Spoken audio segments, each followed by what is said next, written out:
नमस्कार साथियों, आपका स्वागत है हमारे डीएस ऑफिशियल शिक्षा चैनल पे। आज हम लोग पॉलिटी की क्लास आगे की क्लास देखेंगे। कल हमने पॉलिटी के संवैधानिक विकास के बारे में सिखाया था कि कैसे भारत का संवैधानिक विकास हुआ और कैसे अंग्रेजों के सुधारों को हमारे संविधान में लिया गया। आइए आज देखते हैं आगे की क्लास। आइए देखते हैं 1786 का अधिनियम। इस अधिनियम के द्वारा गवर्नर जनरल को विशेष परिस्थिति में परिषद के निर्णय को निरस्त करने के अपने निर्णय को लागू करने का अधिकार प्रदान किया गया। पहले के परिषदों में यह अधिकार व्याप्त नहीं था, उनको यह अधिकार नहीं मिला था। और साथ ही गवर्नर जनरल को प्रधान सेनापति की शक्तियां भी प्रदान की गई। यानी गवर्नर जनरल की जो पावर पहले सीमित थी उसको बढ़ा दी गई और उनको जो है ज्यादा पावर दिया गया कि आप अपने कार्य क्षेत्र में ज्यादा कार्य कर सकते हैं।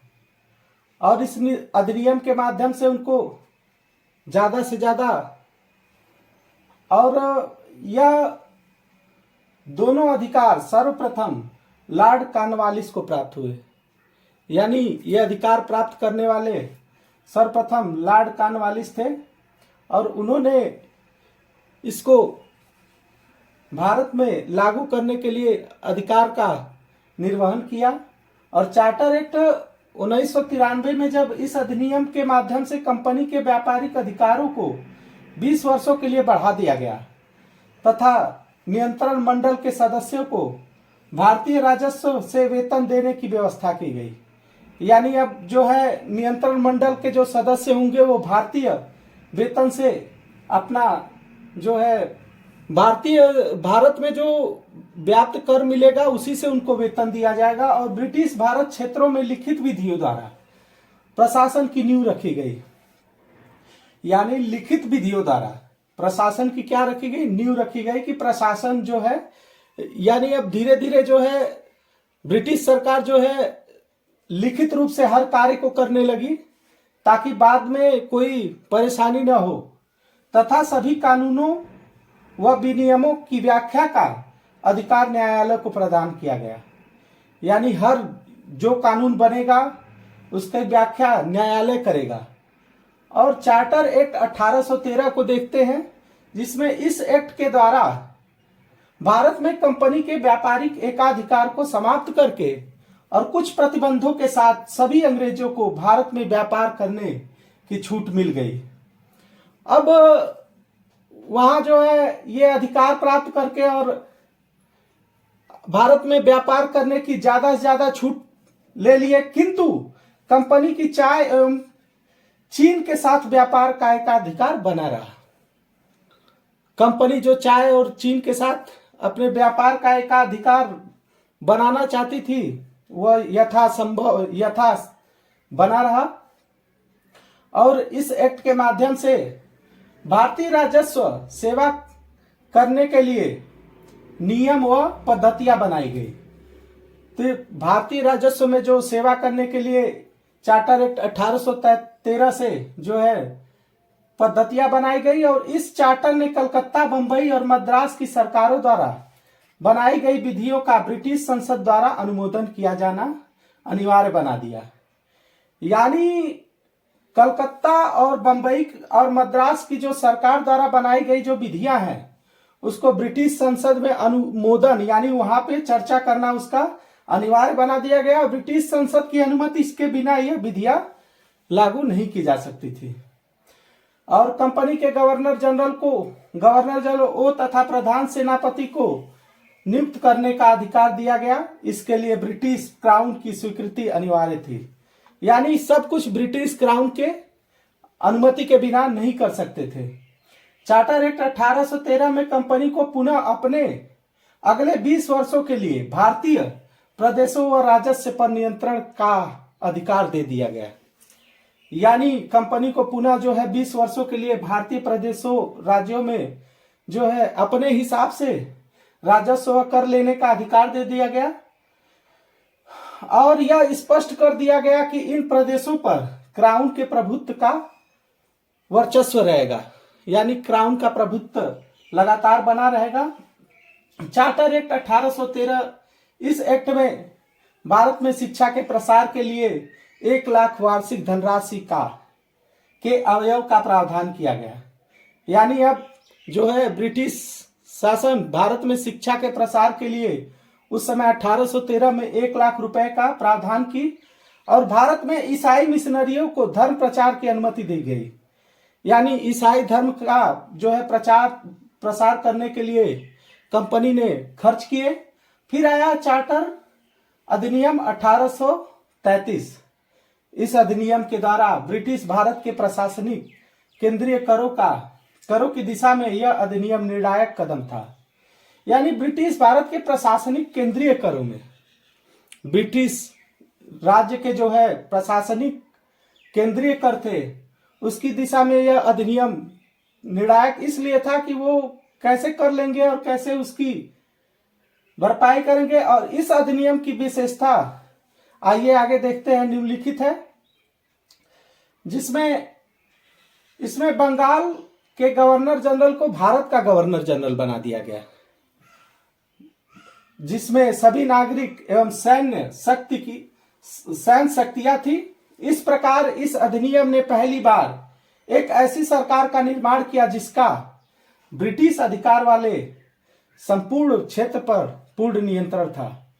यानी ये लोग ऐसा जो है एक ऐसी सरकार का निर्माण किया जो ब्रिटिश अधिकार वाले संपूर्ण भारतीय क्षेत्र पर नियंत्रण था। यानी ये लोग अब सरकार का निर्माण करने लगे जो ब्रिटिश भारत पे अपना संपूर्ण प्रभुत्व जमा सके। और विलियम बेंटिंक भारत के प्रथम गवर्नर जनरल थे, जो 1833 में विलियम बेंटिंक को भारत का गवर्नर जनरल बनाया गया और इसमें मद्रास और मुंबई के गवर्नरों को विधायी शक्ति से वंचित कर दिया गया। यानी मद्रास और मुंबई के जो गवर्नर जनरल थे उनके पावर को, उनकी शक्तियों को कम करके और विलियम बेंटिंक साहब को उनकी शक्ति प्रदान कर दी गई। और भारत के गवर्नर जनरल को पूरे ब्रिटिश भारत में विधायिका के असीमित अधिकार प्रदान कर दिए गए। यानी गवर्नर जनरल के जो असीमित अधिकार वो पूरे भारत विधायिका के लिए पूरे भारत में लागू कर दिए गए। इसके अंतर्गत बनाए गए कानूनों को नियामक कानून कहा गया। इसका मतलब कि इसके अंतर्गत जो भी कानून बनेंगे वो नियम कानून के तहत होंगे, नियामक कानून होंगे। और नए कानून के तहत बने कानूनों को अधिनियम कहा गया और ईस्ट इंडिया कंपनी की एक व्यापारिक निकाय के रूप में की जाने वाली गतिविधियों को समाप्त कर दिया गया। यानी ईस्ट इंडिया का जो ईस्ट इंडिया भारत में अपना नियम कानून चला रही थी उसको जो है पूर्ण रूप से रोका गया। अब यह पूर्ण रूप से प्रशासनिक निकाय बन गई। इसके अंतर्गत कंपनी के अधिकार वाले क्षेत्र में राजशाही और उसके सभी नियम कानून लागू होने थे। और इस एक्ट के माध्यम से देखिए कि चार्टर एक्ट 1833 में सिविल सेवकों के चयन के लिए खुली प्रतियोगिता का आयोजन प्रारंभ करने का प्रयास किया गया। अधिनियम की धारा 87 में वर्णित किया गया कि जाति धर्म के आधार पर कंपनी की सेवा में भारतीयों को किसी भी पद, कार्यालय और रोजगार को प्राप्त करने से वंचित नहीं किया जा सकता। अब एक असमानता तो पहले से विद्यमान थी, लेकिन एक लिखित रूप से कहा गया कि भाई आप जो है किसी भी भारतीय से जाति धर्म या किसी भी तरीके से उनसे कार्य करने से नहीं रोक सकते। और 1833 में कोर्ट ऑफ डायरेक्टर्स के विरोध के कारण इस प्रावधान को समाप्त कर दिया गया। यानी भारतीयों को जोड़ने का कार्य तो पहले स्टार्ट किया गया, फिर कोर्ट ऑफ डायरेक्टर्स जो थे उनके विरोध के कारण जो है इसे समाप्त कर दिया गया। और विधिक परामर्श हेतु गवर्नर जनरल की परिषद में प्रथम विधि सदस्य के रूप में लॉर्ड मैकाले को शामिल किया गया। और इसकी जांच करने के लिए लॉर्ड मैकाले साहब को शामिल किया गया और उसे केवल परिषद की बैठकों में भाग लेने का अधिकार था बस, और मतदान देने का अधिकार जो है नहीं था। विधियों के संहिता के कारण के लिए गवर्नर जनरल को आयोग गठित करने का प्राधिकार दिया गया। 1834 ईस्वी में लॉर्ड मैकाले की अध्यक्षता में 4 सदस्य विधि आयोग का गठन किया गया। यानी 4 सदस्यीय विधि आयोग का जो है गठन कर दिया गया और लॉर्ड मैकाले उसके हेड बनाए गए। इस एक्ट के द्वारा भारत में दास प्रथा को विधि विरुद्ध घोषित कर दिया गया। सर्वप्रथम जो है 1833 के चार्टर में, आप ये बात याद रखने लायक है, हमारे परीक्षाओं में अक्सर पूछा जाता है कि किस चार्टर अधिनियम द्वारा जो है दास प्रथा को समाप्त किया गया था। तो ये जो है 1833 में इसका जो है शुरुआत हुआ कि अब दास प्रथा बंद कर देनी चाहिए और अंततः 1843 में दास प्रथा को समाप्त कर दिया गया। यानी चार्टर अधिनियम 1833 में दास प्रथा को समाप्त करने के लिए कानून बना, मतलब बात लाई गई और 1843 में उसे समाप्त कर दिया गया। 1853 का ये चार्टर अधिनियम देखते हैं। 1793 ईस्वी से 1853 ईस्वी के दौरान ब्रिटिश संसद द्वारा पारित किए गए चार्टर अधिनियम की श्रृंखला में यह अंतिम चार्टर अधिनियम था।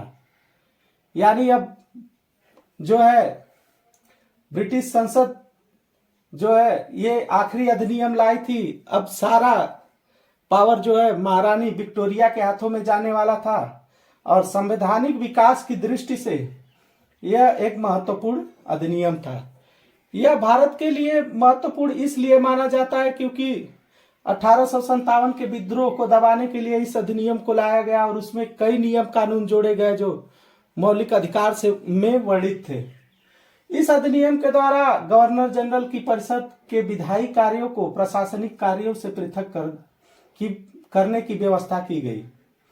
तो गवर्नर जनरल की जो विधायी कार्य थे वो प्रशासनिक कार्यों से अलग कर दिया गया। विधि निर्माण हेतु भारत के लिए एक अलग 12 सदस्य विधान परिषद की स्थापना की गई। यानी अब विधि निर्माण के लिए भारत में जो है 12 सदस्यों की विधान परिषद का जो है निर्माण कर दिया गया और विभिन्न क्षेत्रों व प्रांतों के प्रतिनिधियों को इसका सदस्य बनाकर सर्वप्रथम क्षेत्रीय प्रतिनिधित्व का सिद्धांत लागू किया गया। परिषद की शाखा ने छोटी संसद की तरह कार्य किया। यानी अब छोटी संसद बना दी गई, उसमें जो है कार्य करने के लिए 12 सदस्यों को जो है लाया गया और गवर्नर जनरल की परिषद में 6 नए सदस्यों में से 4 का चुनाव बंगाल, मद्रास, मुंबई और आगरा की स्थानीय प्रांतीय सरकारों द्वारा किया गया। यानी अब भारतीयों को इसमें कानून की व्यवस्था में मुख्य धारा में लाने का प्रयास किया गया और विधान परिषद के प्रमुख कार्यों देश के लिए विधि बनाना था, किंतु विधि को अधिनियम बनाने के लिए गवर्नर जनरल की अनुमति आवश्यक थी। यानी कोई भी विधि है उसको गवर्नर जनरल के बिना अनुमति के नहीं लागू किया जा सकता था। बंगाल की प्रशासनिक कार्यों के लिए एक पृथक लेफ्टिनेंट गवर्नर की नियुक्ति किया गया। विधि सदस्यों को गवर्नर जनरल की परिषद का पूर्व सदस्य बना दिया गया और कंपनी के महत्वपूर्ण पद पर नियुक्ति के लिए सीधी भर्ती के स्थान पर प्रतियोगी परीक्षा को आधार बनाया गया। यानी अब प्रतियोगी परीक्षा जो है की जाएगी जिससे उसमें लोग शामिल होंगे, भारतीय लोग शामिल होंगे। और 1800 आइए अब देखते हैं 1858 का भारत शासन अधिनियम। भारत शासन अधिनियम 1858 इसलिए लाया गया क्योंकि 1857 में जब मंगल पांडे द्वारा विद्रोह किया गया, उस विद्रोह को दबाने के लिए भारत के शासन को चलाने के लिए महारानी विक्टोरिया ने पूरा पावर, पूरी शक्ति अपने हाथों में ली और सन 1858 के पश्चात ब्रिटिश शासन के अंतर्गत भारत में किए गए सुधारों का मुख्य उद्देश्य 1857 के विद्रोह जैसी घटना की पुनरावृत्ति को रोकना था तथा साथ ही एक ऐसे प्रशासनिक व्यवस्था को स्थापित करके भारत का उपयोग ब्रिटिश औपनिवेशिक हित में करना था। तो ब्रिटिश औपनिवेश के हित के लिए इन्होंने जो है 1857 जैसी घटना दोबारा न हो, इसलिए इस कानून जो है 1858 का शासन अधिनियम लाया और इसके तहत भारत का शासन सीधे महारानी विक्टोरिया के अधीन चला गया। महारानी विक्टोरिया अब सीधे भारत का शासन इंग्लैंड में बैठ के चलाएंगी। गवर्नर जनरल का पद नाम बदलकर भारत का वायसराय कर दिया गया। यानी हमारी परीक्षाओं में यह भी पूछा जाता है कि किस अधिनियम के द्वारा गवर्नर जनरल का पद नाम बदल के वायसराय कर दिया गया। तो इसको पॉइंट आउट और नोट भी करना है कि 1858 में जो है वायसराय कर दिया गया, वह वायसराय भारत में ब्रिटिश राज का प्रत्यक्ष प्रतिनिधि बन गया और लॉर्ड कैनिंग भारत के प्रथम वायसराय बने। तो लॉर्ड कैनिंग को भारत का प्रथम वायसराय बना के उनको राजा की एक पूरे भारत में एक राजा की शक्ति प्रदान करके जो है महारानी विक्टोरिया ने भेजा और इस अधिनियम के नियंत्रण बोर्ड और निदेशक कोर्ट को समाप्त कर दिया गया। भारत में द्वैध शासन प्रणाली का अंत कर दिया गया।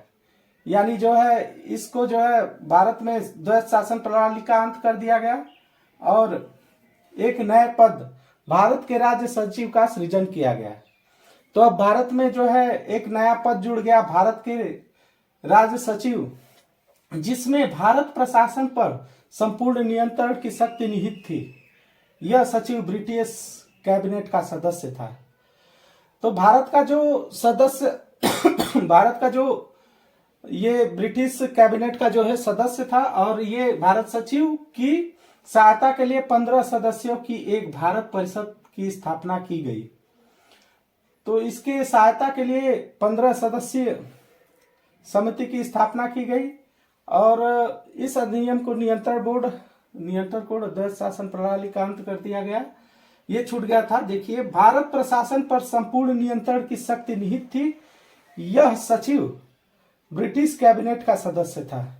यानी यह ब्रिटेन में जो है कैबिनेट का जो है सदस्य था और वो भारत का राज्य सचिव बनाया गया और भारत सचिव की सहायता के लिए 15 सदस्यों की एक भारत परिषद की स्थापना की गई और इस परिषद का मुख्य कार्य भारत सचिव को भारत की शासन कार्य में परामर्श की सहायता देना था। यानी अब 15 सदस्यों की नियुक्ति की गई भारत सचिव की जो है सहायता के लिए और इनका मुख्य कार्य जो है भारत परिषद का मुख्य कार्य जो है वो सचिव को जो है शासन कार्य में परामर्श की सहायता देना था और अर्थव्यवस्था और अखिल भारतीय सेवाओं के लिए भारत में सचिव भारत परिषद की राय लेना आवश्यक बना दिया गया। यानी भारतीय सचिव को जो है भारत के वायसराय का भी जो है सलाह लेना अति आवश्यक हो गया और अन्य सभी विषयों पर वह उसकी राय को मानने से इनकार कर सकता था। यानी भारत के सचिव को भी पावर दी गई कि वह अर्थव्यवस्था और जो है अन्य सभी को छोड़कर वह जो है वायसराय की बातों को मानने से इनकार कर सकता है। उसे अपने कार्यों की वार्षिक रिपोर्ट ब्रिटिश संसद के समक्ष अनिवार्यता प्रस्तुत करनी थी। यानी सचिव को जो है अपनी वार्षिक रिपोर्ट एकदम जरूरी रूप से जो है ब्रिटिश संसद के समक्ष प्रस्तुत करनी थी। यानी भारत में किसी को नहीं देना था, ब्रिटिश संसद के समक्ष देना था। और 1 नवंबर 1858 को ब्रिटिश महारानी की घोषणा को भारतीय शिक्षित वर्ग ने अपने अधिकारों का मैग्ना कार्टा कहा। तो उस समय जो शिक्षित लोग थे वो अपने अधिकारों का मैग्ना कार्टा कहे इसको। और इस अधिनियम के द्वारा गवर्नर जनरल की परिषद में भारतीय प्रतिनिधियों को शामिल कर उन्हें विधायी कार्यों में सहयोग करने का अधिकार प्रदान किया गया। यानी भारतीय प्रतिनिधि भी अब जो है गवर्नर जनरल की परिषद में शामिल होंगे और उनके विधायी कार्यों में सहयोग करेंगे कि कैसे विधि बनेगी, भारत का जो है शासन कैसे चलेगा। तथा गवर्नर जनरल की विधायी शक्तियों को विकेंद्रीकरण कर दिया गया। यानी गवर्नर जनरल की जो शक्तियां थी उसे बांट दिया गया। जो सलाह लेने के लिए या भारतीयों की सलाह लेने के लिए बाध्य हो गया। प्रांतीय विधान परिषद को विधि निर्माण का अधिकार प्रदान किया गया। जो प्रांतीय परिषद थे, जैसे स्टेट के परिषद हो गए, वो जो है विधि निर्माण का अधिकार उन्हें दे दिया गया कि आप अपने क्षेत्र में जो है अपने शासन को कैसे चलाएंगे वो आपकी जिम्मेदारी है। जिसे प्रांतीय स्वायत्तता का प्रारंभ हुआ, जिससे प्रांतीय स्वायत्त हो गए। हर प्रांत, जैसे आज के समय में भारत के जितने राज्य हैं वो अपने विधि मतलब अपने विधि के अनुसार कैसे कार्य करेंगे वो स्वायत्त हो गए। और गवर्नर जनरल की कार्यपालिका परिषद का विस्तार करते हुए इसमें विधि विशेषज्ञ के रूप में एक 5वां सदस्य भी शामिल कर दिया गया।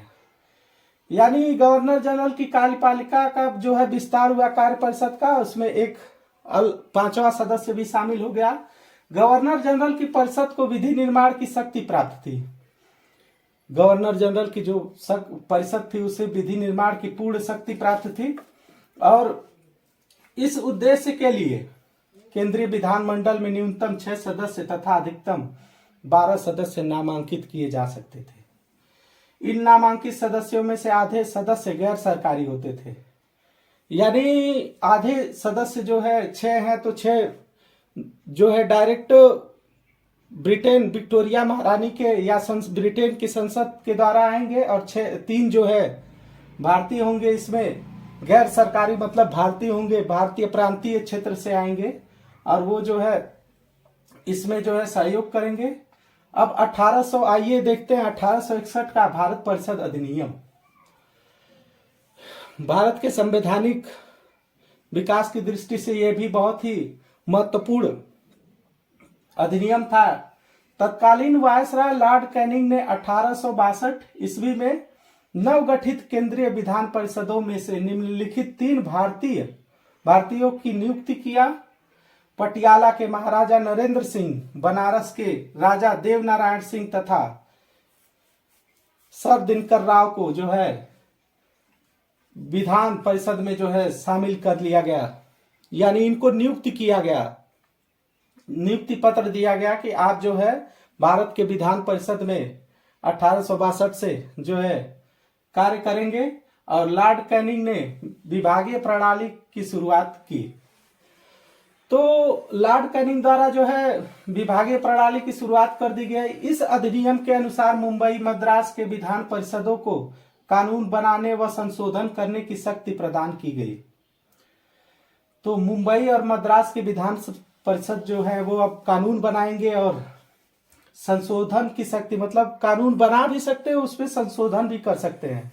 इस अधिनियम के द्वारा उत्तर पश्चिम सीमांत क्षेत्र पंजाब तथा बंगाल में नई विधान परिषदों की स्थापना की गई। अब नए विधान परिषद जो है बनाए गए और गवर्नर जनरल को अध्यादेश जारी करने की शक्ति प्रदान की गई। तो जो गवर्नर जनरल है उनको अध्यादेश की शक्ति जो है दे दी गई और आपातकाल में 6 माह तक यह प्रभावी रह सकता था। तो जो है गवर्नर जनरल का अध्यादेश जारी करने की शक्ति जो है प्रदान की गई थी, यह आपातकाल में केवल 6 माह तक प्रभावी रह सकता था। और विधान परिषद में गैर सरकारी सदस्यों की कोई प्रभावी भूमिका नहीं थी। मतलब केवल नामांकित किए गए थे, उनको नियुक्त किया गया था, लेकिन उनका कोई प्रभाव नहीं था। वह न तो कोई प्रश्न पूछ सकते थे और न ही बजट पे चर्चा कर सकते थे। यानी केवल वो एक स्टैंप मुहर बना के भारत में रखे गए थे जो 3 सदस्य थे। और 1861 के अधिनियम में गवर्नर जनरल केंद्रीय तथा प्रांतीय विधान परिषद द्वारा पारित किसी विधेयक पर निषेध अधिकार अर्थात वीटो का प्रयोग कर सकता था। साथ ही ब्रिटिश संसद की किसी भी विधि को अस्वीकार कर सकता था। तो जो है गवर्नर जनरल जो है केंद्रीय प्रांत विधान परिषद के जो है किसी भी मतलब वो स्वतंत्र बना दिया गया। और अब आइए देखते हैं 1892 का भारत परिषद अधिनियम। तो हम जो है भारत संविधान के विकास के अगले क्रम में 1892 का विधान परिषद अधिनियम देखेंगे, भारत परिषद अधिनियम देखेंगे। इसके माध्यम से केंद्रीय और प्रांतीय विधान परिषदों में अतिरिक्त सदस्यों की संख्या बढ़ाई गई। यद्यपि सरकारी सदस्यों का ही रहता है बहुमत, जो है सरकारी सदस्यों की का ही बहुमत रहता था, यानी प्रांतीय परिषदों में अतिरिक्त संख्या बढ़ाई जा रही थी। मतलब भारतीयों को यह दिखाया जा रहा था कि आप जो है भारत में कानून बना रहे हैं, लेकिन उनको केवल बस रखा गया था एक पूरे भारत में माहौल बनाने के लिए कि भाई भारत के लोग भी भारत के प्रशासन में हिस्सेदारी है। तो सरकारी सदस्यों का ही रहता था कि मतलब अगर 3 सदस्य हैं सरकारी, उसमें से तीनों अगर किसी भी कानून को पारित करना चाहें तो वो कर सकते थे। केंद्रीय विधानसभा के अतिरिक्त मनोनीत सदस्यों की संख्या कम से कम 10 और अधिक से अधिक 16 निश्चित की गई। यानी 10 और 16 मतलब कम से कम 10 और 16 जो है सदस्य हो सकते थे। और इस अधिनियम में गैर सरकारी सदस्यों की नियुक्ति हेतु अप्रत्यक्ष निर्वाचन प्रणाली का प्रावधान किया गया। विधान परिषद की शक्तियों में वृद्धि हुई। अब सदस्यों को आर्थिक नीति तथा बजट पर बहस करने की अनुमति प्रदान की गई। धीरे धीरे पावर को बढ़ाया जा रहा है, परंतु मतदान का अधिकार अब भी नहीं दिया गया। यानी बहस में बैठ सकते हैं, अपने विचार को रख सकते हैं, लेकिन मतदान नहीं कर सकते। यानी वर्चस्व अभी भी जो है ब्रिटेन के महारानी का ही है और वहां के संसद का है। और इस अधिनियम में गैर सरकारी सदस्यों की नियुक्ति हेतु अप्रत्यक्ष निर्वाचन प्रणाली का प्रावधान किया गया। यानी अब ब्रिटेन के जो है लोग जिसको चाहेंगे, अप्रत्यक्ष हो गया तो जिसको चाहेंगे उसको ही रखेंगे, जो उनके हिसाब से काम करेगा, जो उनका रहेगा उसे ही, भारतीय भले भारतीय हो लेकिन उनके हिसाब से जो कार्य करेगा उसे ही इसमें रखा गया। और विधान परिषद की शक्तियों में वृद्धि हुई। विधान परिषद स्टेट जो है उनके शक्तियों में वृद्धि हुई। अब सदस्यों को आर्थिक नीति तथा बजट पर बहस करने की अनुमति प्राप्त हुई, परंतु मतदान का अधिकार नहीं था। यानी बजट पर बहस कर सकते थे, लेकिन अब भी उन्हें मतदान का अधिकार नहीं दिया गया। परिषद के सदस्यों को जनहित से संबंधित मामलों में कुछ सीमाओं के भीतर प्रश्न पूछने का अधिकार प्राप्त हुआ। यानी अब धीरे धीरे उनके शक्ति को बढ़ाया जा रहा है, उनको दिखाया जा रहा है कि भाई भारतीय जो है शासन से जुड़े हैं। लेकिन ये सब सिर्फ 1857 के विद्रोह के मद्देनजर ये सब किया जा रहा है कि दोबारा कोई ऐसी क्रांति न हो जिससे भारत से मिल रहे राजस्व, कर और सभी प्रकार की सुख सुविधाओं से वंचित हो जाए ब्रिटिश क्राउन, और भारतीय लोग में चेतना जाग जाए कि वो अपने भारत को स्वतंत्र करने के लिए एकजुट हो जाए। उनको तोड़ने के लिए ऐसे अधिकार को दिखाया जा रहा है जो केवल प्रश्न पूछ सकते हैं, लेकिन अभी भी मतदान नहीं कर सकते। और निर्वाचन पद्धति का आरंभ किया जाना एवं अंतिम प्रांतीय परिषदों के गैर सरकारी सदस्य नगर पालिका, जिला बोर्ड और विश्वविद्यालय वाणिज्य मंडल द्वारा अप्रत्यक्ष रूप से चुने गए। तो जो है ये लोग अब अप्रत्यक्ष रूप से विश्वविद्यालय से, नगर पालिकाओं से उठा के लाए गए, जो उनके हिसाब से चलते थे। और उनको जो है भारत में भारतीयों को दिखाने के लिए कि आप जो है अपने देश का शासन चला रहे हैं, रख दिया गया। और अब भी उनको मतदान का अधिकार नहीं था। उसके बाद आया भारत परिषद अधिनियम 1909, जो भारत के संवैधानिक विकास के दृष्टि से बहुत ही महत्वपूर्ण है। इस अधिनियम को मार्ले मिंटो सुधार के नाम से जाना जाता है। उस समय लॉर्ड मार्ले इंग्लैंड में भारत के राज्य सचिव थे। तो लॉर्ड मार्ले जो इंग्लैंड में बैठे थे और भारत के राज्य सचिव के रूप में बैठे थे, और मिंटो भारत में वायसराय थे। यानी मिंटो भारत में थे और जो है मार्ले इंग्लैंड में बैठ के भारत के राज्य सचिव का पदभार संभाल रहे थे। और मिंटो ने इस दिन को इतिहास की युगांतर घटना का, यानी भारतीय इतिहास का ये जो मिंटो है वो इसको युगांतर घटना कहते हैं कि इसमें बहुत बड़ा परिवर्तन है। और मार्ले मिंटो सुधार का लक्ष्य भारत परिषद अधिनियम 1812 के दोषों को दूर करना, मुस्लिम अल्पसंख्यकों को खुश करना तथा भारत में बढ़ते हुए उग्रवाद व क्रांतिकारी राष्ट्रवाद का सामना करना था।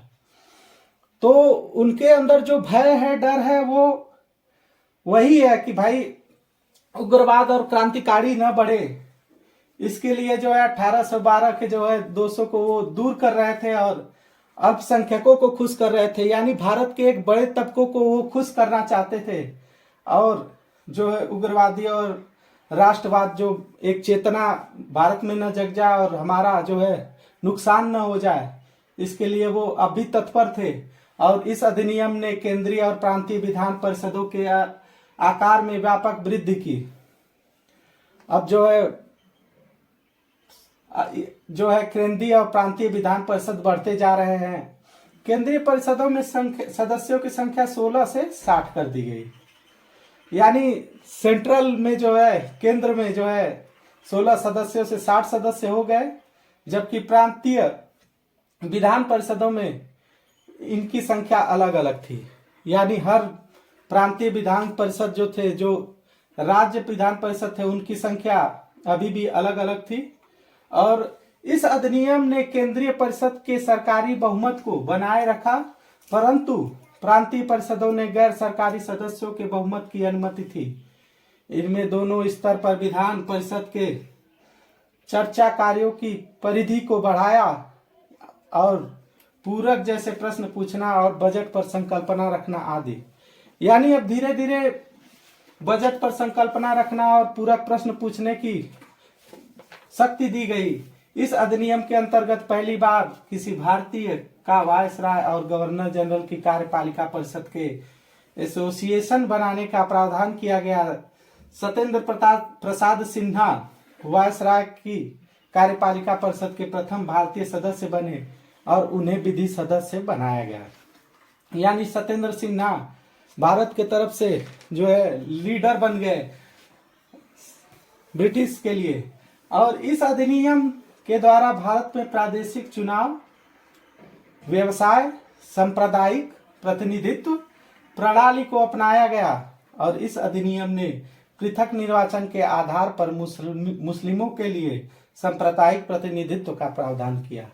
यानी भारत में जो है सांप्रदायिकता, धर्मवाद का जो है विस्तार बढ़ाने के लिए अंग्रेजों ने ये प्रावधान किया। और इस प्रकार इस अधिनियम में सांप्रदायिकता को वैधानिकता प्रदान की।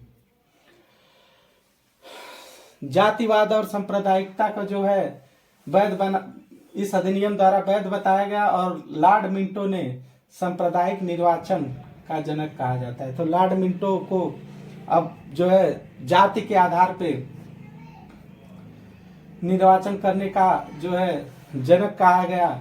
और इस अधिनियम ने presidency, corporation, chamber of commerce, विश्वविद्यालय और जमींदारों के लिए अलग अलग प्रतिनिधित्व का प्रावधान किया।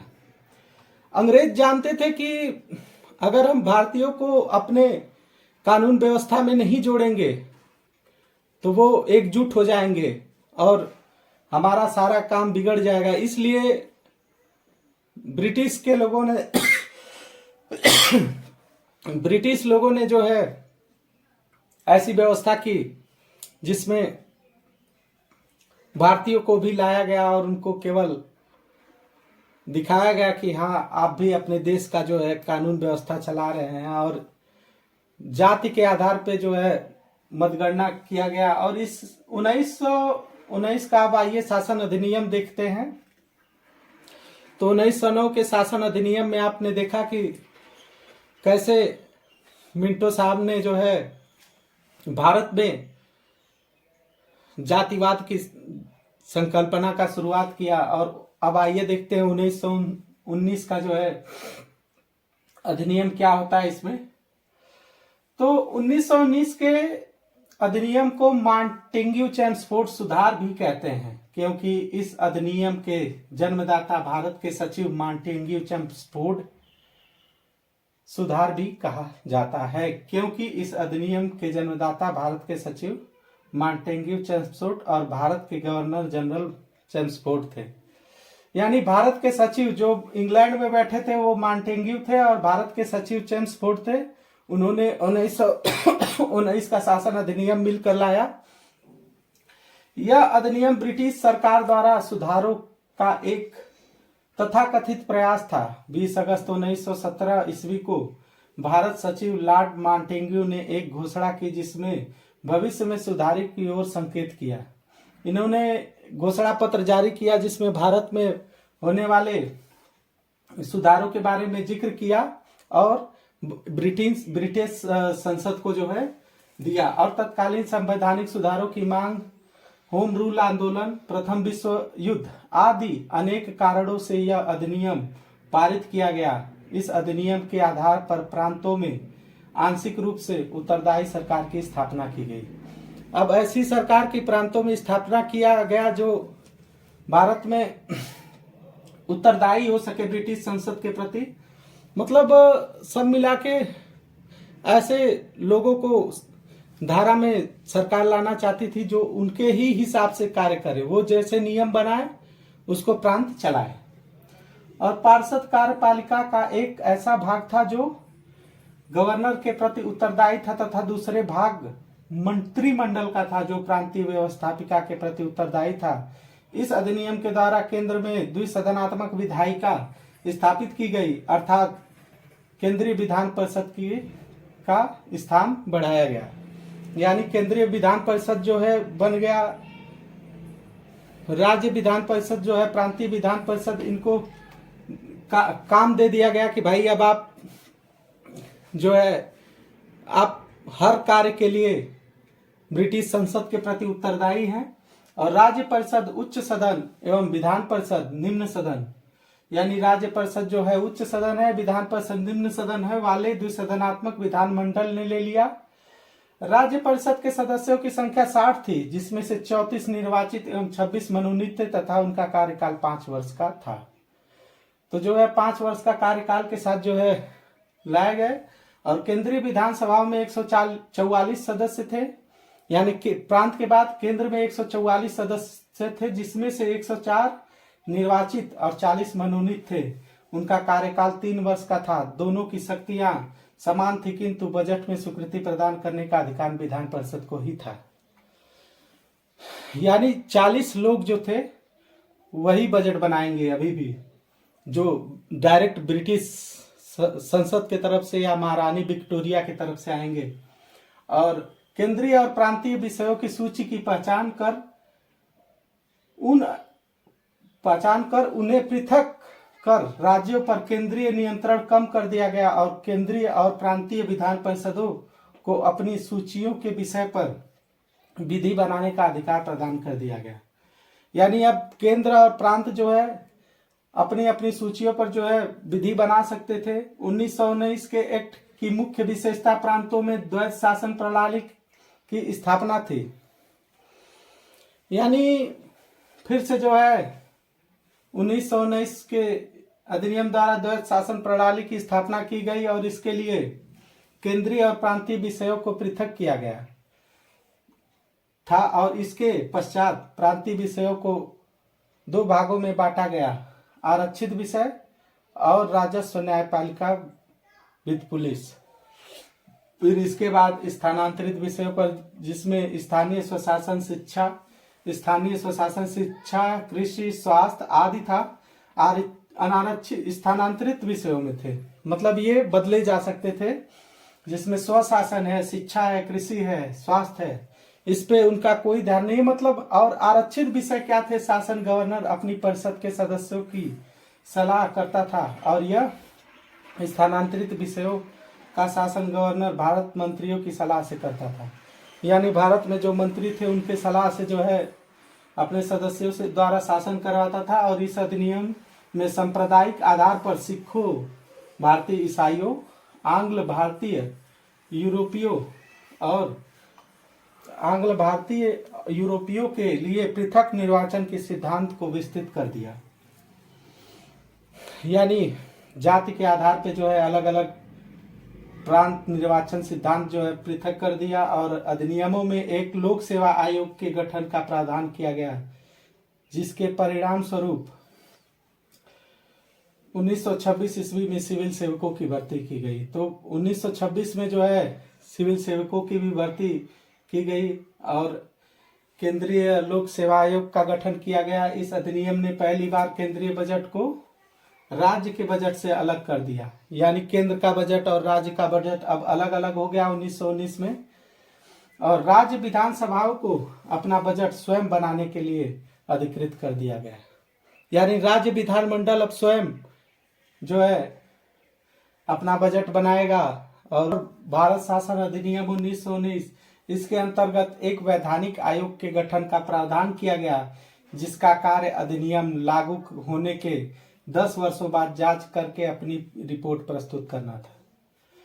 तो 1919 के अधिनियम से जो है एक वैधानिक आयोग का भी गठन किया गया, जिसका कार्य अधिनियम को केवल लागू करना था और अपनी रिपोर्ट जो है 10 वर्षों में जो है प्रस्तुत करना था।